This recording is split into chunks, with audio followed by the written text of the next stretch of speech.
Buenas para todos, me presento, soy el universitario Matías Méndez. En este video vengo a presentarles un resumen de lo que estaría siendo osteología de tórax. Bueno, demos inicio. Hablemos de la palabra tórax. Tórax etimológicamente del griego antiguo, que significa pecho. Tórax o también denominado caja torácica, está compuesto por un continente y un contenido. El continente es un conjunto osteomuscular y el contenido estarían representándose por las vísceras intratorácicas. Hablemos del continente óseo de este tórax. Osteológicamente está compuesto por 37 piezas óseas que se articulan entre sí, y entre esas 37 podemos citar a un esternón que se encuentra por delante,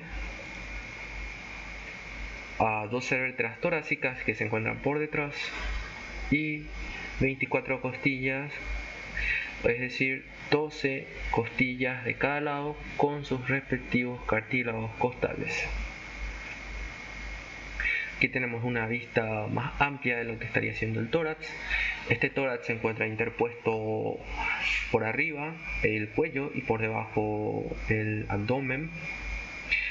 Por arriba se conecta con el cuello, se comunica con el cuello mediante el orificio torácico superior, el cual tiene unas dimensiones aproximadas de 6 centímetros de anteroposterior y 10 centímetros de longitud transversa aproximadamente, y se comunica con el abdomen mediante el orificio torácico inferior, el cual tiene unas dimensiones aproximadas de 12 centímetros de anteroposterior y 26 centímetros de longitud transversa. Acá visualizamos los cartílagos costales, y si contamos las costillas, vemos que los cartílagos costales de la octava, novena y décima costilla forman un cartílago costal común que termina en el cartílago costal de la séptima costilla, y en conjunto forman un reborde denominado reborde costal. Los rebordes costales de ambos lados, utilizando de eje al apéndice sifoide, forman un ángulo de 75 grados, denominado ángulo de Charpy. Aquí tenemos una vista posterior del tórax. Vemos las vértebras torácicas yuxtapuestas, cómo se articulan una sobre otra, y a los lados cómo se articulan con las costillas mediante el cuerpo y la apófisis transversa. Acá visualizamos la cintura escapular, que estaría compuesto por la escápula y la clavícula.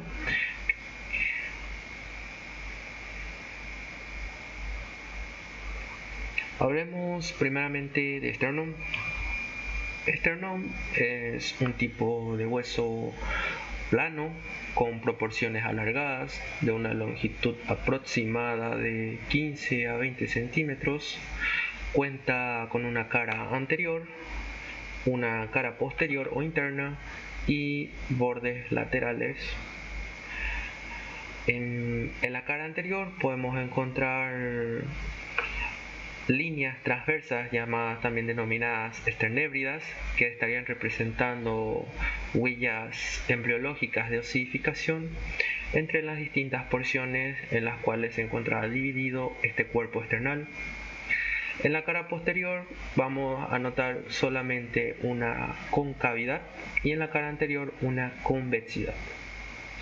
En los bordes laterales vamos a notar carillas articulares y escotaduras.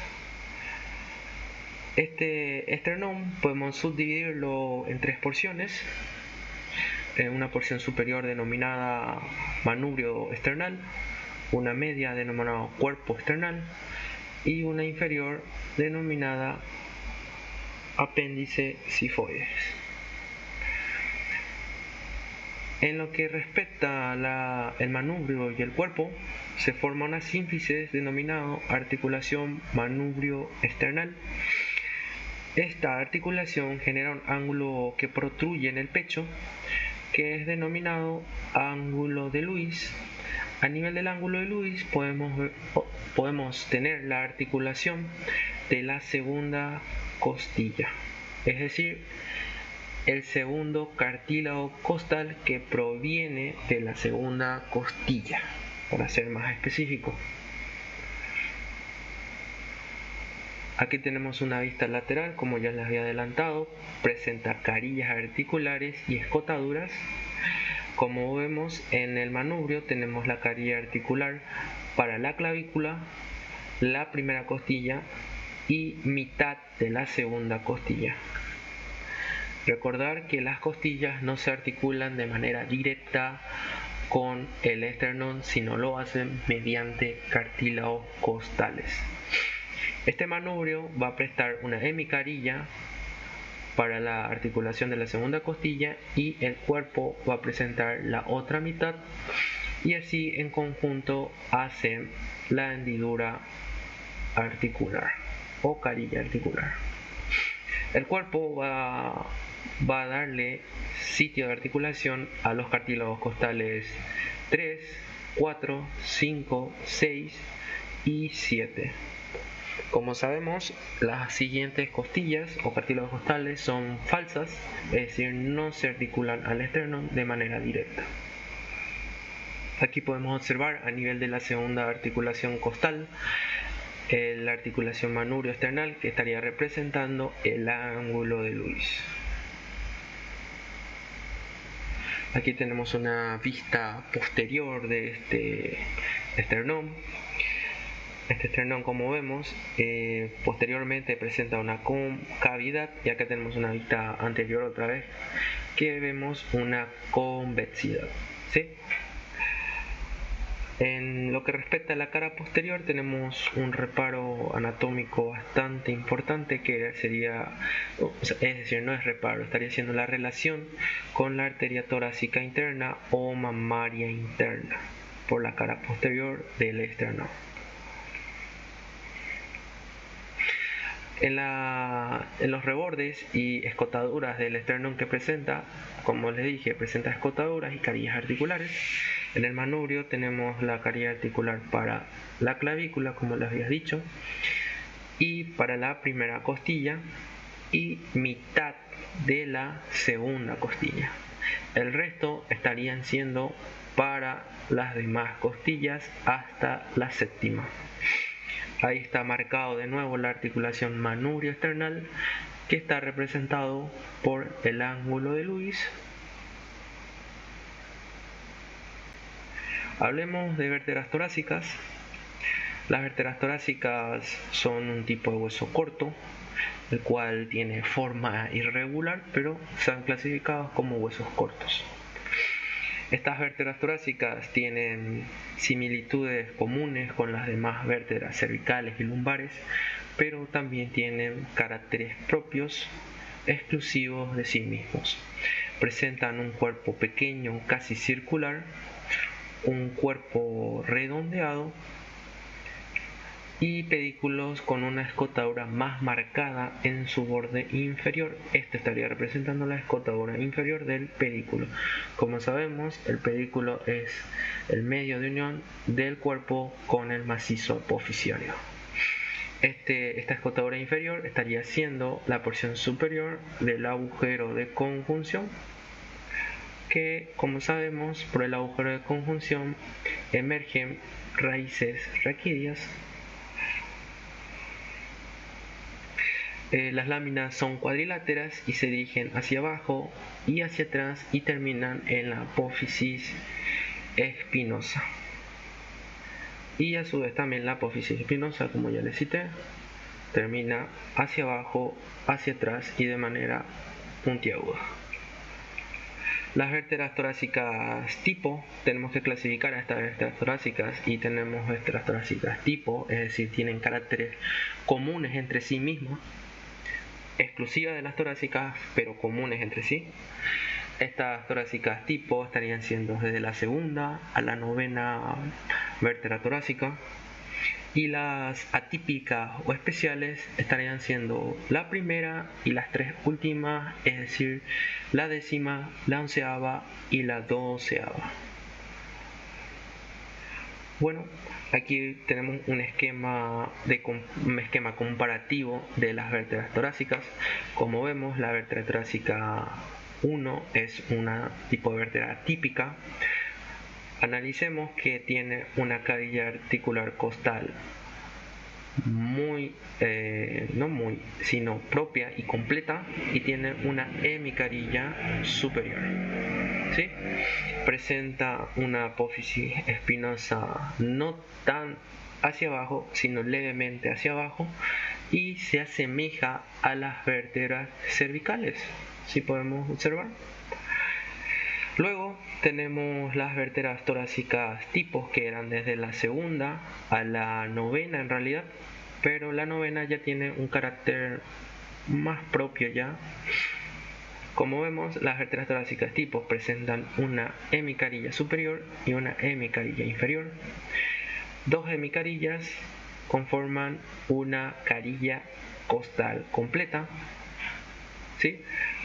Vemos la apófisis espinosa más marcada hacia abajo, y como vemos ya en la décima, que ya es una atípica, ya esa marcación hacia abajo ya no es tan pronunciada, sino que se va haciendo horizontal.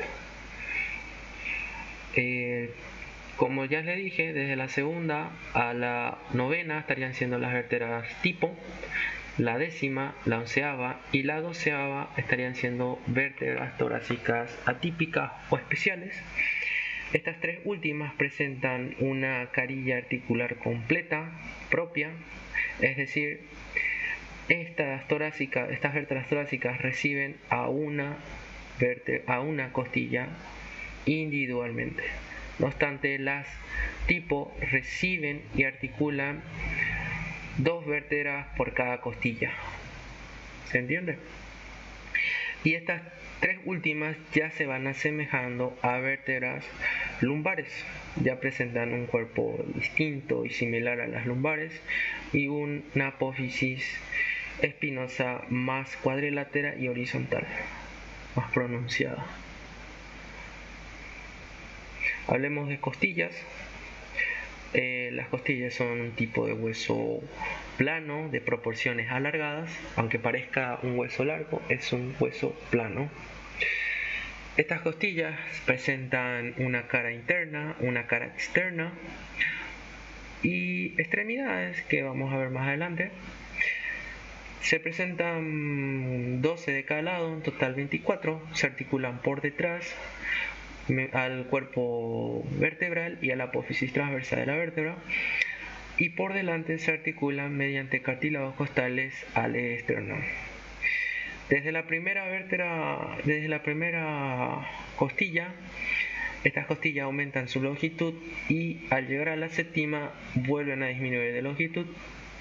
Es decir, la séptima costilla es la de mayor longitud. Recordar eso.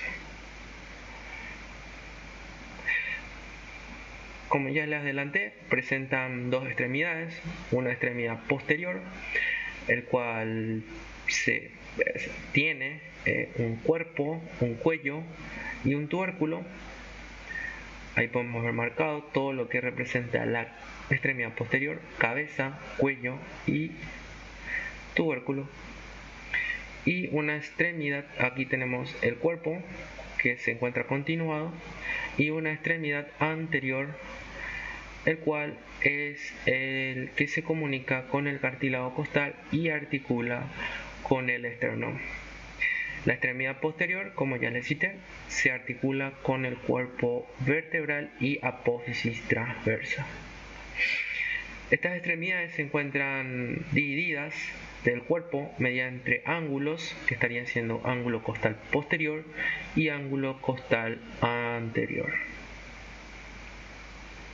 Aquí tenemos un esquema más didáctico y ya marcado del Netter. Observamos la extremidad posterior, como presenta una cabeza, un cuello y un tubérculo que tiene a su vez una carilla articular para articularse con la apófisis transversa de la vértebra torácica. Aquí observamos el ángulo de la costilla, vemos el cuerpo, a este nivel estaría el ángulo anterior y aquí la extremidad anterior. Como ya les cité, presenta un borde superior que es redondeado y romo, es decir, es ensanchado, y un borde inferior que es filoso, es más fino, y del lado interno en el borde inferior se encuentra el surco costal o surco intercostal. Dicho surco va a dar paso al paquete vasculonervioso intercostal. Aquí de nuevo tenemos al tórax y vamos a ver de qué manera se clasifican estas costillas, es decir, se diferencian entre sí. Como ya les cité, desde la primera es la de menor longitud hasta la séptima, que es la de mayor longitud, y después de la séptima vuelven a disminuir dicha longitud. Vamos a clasificarlo según la articulación. Como vemos, lo que está en rojo son las costillas verdaderas, es decir, son costillas que cuentan con un cartílago costal propio que termina en una carilla articular del esternón. Las primeras 7 son verdaderas. Las siguientes tres, es decir, la octava, novena y décima, son denominadas costillas falsas. Como ven, sus cartílagos costales forman un cartílago costal común con la séptima y terminan en la carilla articular de la séptima costilla. Y las últimas dos son denominadas costillas flotantes debido a que no tienen articulación anterior ni ninguna relación directa ni indirecta con el esternón. Acá tenemos un esquema de la primera costilla, que ya les dije que era la de menor longitud. Esta costilla presenta en vez de una cara interna, presenta una cara superior, una cara inferior, un borde interno y un borde externo. Presenta las mismas extremidades anterior y posterior. En la cara superior podemos notar un tubérculo que es denominado el tubérculo de Lisfranc. Este tubérculo de Lisfranc va a ser punto de referencia para lo que estaría siendo el paso de la arteria subclavia por detrás y la vena subclavia por delante. Este tubérculo va a dar para la inserción del músculo escaleno anterior. Es un reparo anatómico bastante importante recordar eso. Acá observamos una articulación costovertebral, como vemos que la cabeza se articula con el cuerpo y la apófisis transversa con el tubérculo de la costilla. Acá tenemos un esquema muy didáctico de cómo estarían siendo las articulaciones costovertebrales. Observamos que la primera costilla con la primera vértebra se articula de manera completa y la segunda ya estaría siendo mediante hemicarillas de la primera y la segunda, así sucesivamente hasta llegar a la onceava, la cual ya es por una vértebra para una costilla. ¿Ven? La segunda con la primera y la segunda dan las hemicarillas para la articulación de la segunda, la tercera con la cuarta para la tercera costilla y así sucesivamente. Como sabemos, recordemos que las vértebras atípicas son la primera y las últimas 3, ¿sí? Acá tenemos un esquema más didáctico de lo que estaría siendo ejemplo de la articulación de la cuarta vértebra torácica y quinta vértebra torácica. Vemos que ambos están puestos uno sobre otro y esto estaría siendo la quinta costilla que se articula con la hemicarilla prestada de la cuarta vértebra torácica y hemicarilla prestada por la quinta. La numeración de la costilla va a ser la misma que la vértebra de abajo, recordar eso. Y la articulación apoficiaria de la apófisis transversa con el tubérculo va a ser con la vértebra de abajo. Es bastante importante recordar esta relación de numeración vertebral y costal. Acá tenemos un corte transversal, un corte sagital en una vista lateral de lo que estaría siendo la costilla. Vemos su borde superior, borde inferior, cara anterior, cara posterior o cara externa, cara interna. Esta estaría siendo la cavidad intratorácica. Acá tenemos los músculos intercostales. En el borde inferior, como les había dicho por adelantado, presenta un borde o surco, que es el surco intercostal, que da paso al paquete vasculonervioso intercostal, como vemos está entre costillas, y este paquete va a estar en el siguiente orden: vena, arteria y nervio, es decir, VAN, V-A-N.